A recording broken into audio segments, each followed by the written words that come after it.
চিংড়ি মাছ দিয়ে মোচার ঘন্টের কিন্তু আলাদা কোনো ইন্ট্রোডাকশানের প্রয়োজন আছে বলে আমার মনে হয় না। তো চলো চটপট দেখে নেওয়া যাক পুরো রেসিপিটা। তো প্রথমে দেখো এখানে নিয়ে নিয়েছি একটা মোচার এই ফুলগুলোকে কিন্তু আলাদা করে নিতে হবে। তো মোচার এই ফুলগুলোকে চলো পরিষ্কার করে নেওয়া যাক। তো এখানে না ফুলের দেখো নিচের দিকটা একটা শক্ত মতন অংশ আছে, এটাকে বাদ দিয়ে দেব। আর মোচার ফুলের ভেতরে একটা শক্ত কাঠির মতন অংশ থাকে, এইটাকেও বাদ দিয়ে দেব। তো এইভাবে কিন্তু আমাদের মোচার ফুলগুলো একটু ধৈর্য সহকারে পরিষ্কার করে নিতে হবে। প্রসঙ্গত বলে রাখি, নিরামিষ মোচার ঘন্টের একটা রেসিপি কিন্তু ঘাটাক্স কিচেনে আপলোড করে রেখেছি বেশ কিছুদিন আগে। ওখানে কিন্তু এই মোচা পরিষ্কার করার ফুল প্রসেসটা আমি দেখিয়ে দিয়েছি। যাই হোক, কথা বলতে বলতে আমাদের মোচার ফুলগুলো পরিষ্কার হয়ে গেছে। এবার কিন্তু এগুলোকে কুচি করে নেব। আর মোচার যে বাকি অংশটা ছিল সেটা থেকেও পাকা পাতাগুলো বাদ দিয়ে আমি এই পার্টটাকে কিন্তু কুচি করে নেব। আর এই কুচো করা মোচাগুলোকে ভিজিয়ে নেব হলুদ জলে, এতে করে মোচাগুলো কালো হবে না।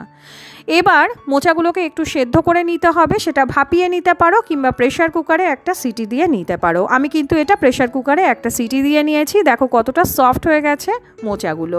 এটাকে এবার একটা পাশে রেখে আমরা চিংড়ি মাছগুলোকে ভেজে নেব। তো কড়াইতে প্রথমে অল্প পরিমাণে সর্ষের তেল দিয়ে আমি চিংড়ি মাছগুলোকে একটু ভেজে নেব নুন হলুদ দিয়ে। তো চিংড়ি মাছটা কিন্তু ভাজা হয়ে গেছে, এটাকে একটা আলাদা পাত্রে আমি উঠিয়ে রাখছি। তারপরে কড়াইটাকে পরিষ্কার করে আরও একটু তেল দিয়ে গোটা গরম মশলা, 4টে শুকনো লঙ্কা, 2টো তেজপাতা ফোড়ন দিয়ে দেব কেটে রাখা আলু। এখানে 2টো আলু আমি মাঝারি মাপের কেটে নিয়েছি। একটু নুন হলুদ দিয়ে আলুগুলোকে ভাজতে বসিয়ে দিলাম। যতক্ষণে এটা সফট হচ্ছে ততক্ষণে সেদ্ধ করে রাখা মোচাটা ঠান্ডা হয়ে গেছে। এটাকে কিন্তু অল্প একটু কচলে নিতে হবে। এইভাবে মোচাটাকে কচলে যদি রান্না করা যায় মোচাটা কিন্তু বেশ ভালো হয় খেতে। তো দেখো এখানে আলুটা সফট হয়ে গেছে। এরপরে দিয়ে দিলাম 2টো একেবারেই ছোট সাইজের কেটে রাখা টমেটোটাকে দিয়ে একটুখানি সফট হওয়া অবধি অপেক্ষা করলাম। তারপরে এর মধ্যে দিয়ে দিচ্ছি 2 চামচ পরিমাণ আদা বাটা। আমি কিন্তু আজকে এই মোচার ঘন্টে কোনো শুকনো লঙ্কা ছাড়া অন্য লঙ্কা ব্যবহার করিনি, তোমরা চাইলে কাঁচা লঙ্কাও এক্ষেত্রে কিন্তু ব্যবহার করতে পারো। একটু যখন সমস্ত মশলাগুলো ভাজা হয়ে গেছে অ্যাড করে দিলাম আগে থেকে সেদ্ধ করে রাখা মোচাটা।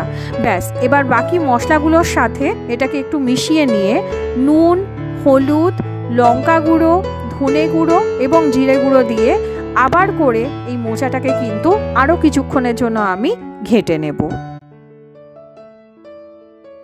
এই সময় কিন্তু গ্যাসের আঁচটাকে মিডিয়াম ফ্লেমে রাখতে হবে। আর মশলাটার সঙ্গে মোচাটা যখন খুব সুন্দরভাবে মিশে যাবে তখন এতে দিয়ে দেব আগে থেকে সেদ্ধ করে রাখা ছোলা, হাফ কাপের থেকে কিছুটা কম। আর দিয়ে দিচ্ছি 1 কাপ পরিমাণ আগে থেকে কুড়িয়ে রাখা নারকেল।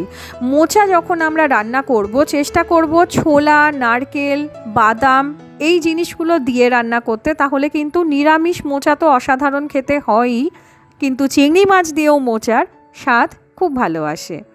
যাই হোক, এবার অ্যাড করে দিচ্ছি আগে থেকে ভেজে রাখা বাদাম, মোটামুটি 1/4 কাপ পরিমাণ, আর বেশ কিছুটা কিশমিশটা কিন্তু দেওয়ার চেষ্টা করবে। কিশমিশটা দিলে এই মোচার স্বাদ কিন্তু সত্যিই অনেকটা বেড়ে যায়। বাকি মশলাগুলোর সঙ্গে এটাকে ভালো মতন মেশানো হয়ে গেছে। এবার এতে অ্যাড করে দিচ্ছি চিনি। 2 থেকে 3 চামচ চিনি কিন্তু আমি মোচাটায় দিলাম। মোচাটা একটু মিষ্টি মিষ্টি খেতে হলে আমার ভালো লাগে, তোমরা তোমাদের টেস্টের অ্যাকর্ডিং চিনিটা দিতে পারো। দিয়ে দিলাম আগে থেকে ভেজে রাখা চিংড়ি মাছটা। এবার সম্পূর্ণ রান্নাটা কিন্তু শেষের মুখে।